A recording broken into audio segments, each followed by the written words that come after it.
nakita nyo naman lahat ng video. So tulad yan, pag gumagawa kami dito, lahat is dinodocument namin para aware din kayo Nakita ko yung ano nyo. sa next sa mga PMS Page nyo. nyo, nakalike ako dun eh. Oo.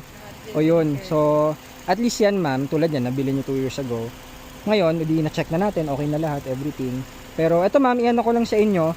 So lahat ng pinalitan po is yun lang, yung timing belt, sa cooling system niya, yung radiator.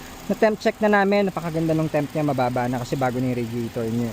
So wala nang kahit anong overheat yan.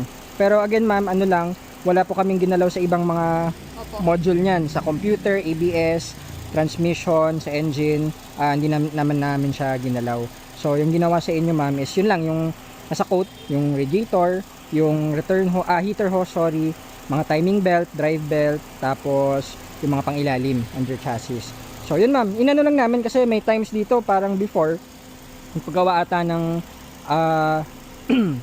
cooling system yon or transmission. Tapos after 6 months, actually matagal na rin after 6 months, hindi ayaw start ng kotse niya. So wala namang kinalaman sa transmission yon.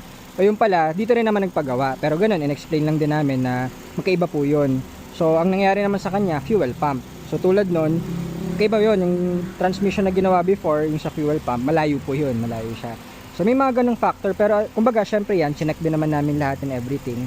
Wala namang other issues other than dun sa nasabi sa inyo. So pwede nyo lang gamitin. Yun nga lang syempre second hand kasi yan, so may mga ganung factors na inaano namin sa mga clients na tulad nga nun, kapag dito kasi yung galing unit, lahat, pinapalitan namin. So sa case nyo, sa case nyo kasi, gawa ng gawa para di magpagawa. oo. Lahat yung dinire-review ko yung video nyo. Ayun. Eh iba kasi ma'am, 'di ba? Tulad 'yun, nabili niyo sa labas. So hindi niyo alam yung history kung 'yun, tulad na ba timing o di at least dito napa-check natin lahat. O di pwede niyo nang gamitin, pwede niyo nang iano. Sir, yung ano, kasi napapanood ko sa video nyo, may parang remote, ano ba yun? May parang tablet kayo.